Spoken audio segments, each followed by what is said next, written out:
Dahil mga kagulong, nandito na tayo sa Pasay. Pasay. Bulinaw pala. Bulinaw tayo, Bulinaw. Ayan, yung ating mga pasayero.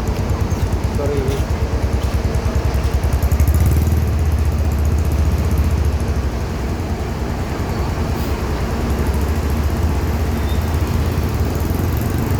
Kung ating mga pasayero, nagkababaanan ko na.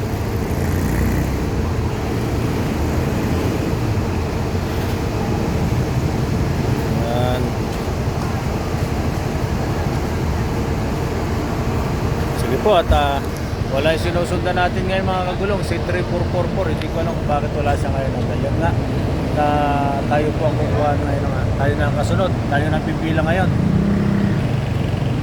Yan ang pila natin. Sige po mga kagulong, at magandang umaga po sa inyong lahat. Gabi pala.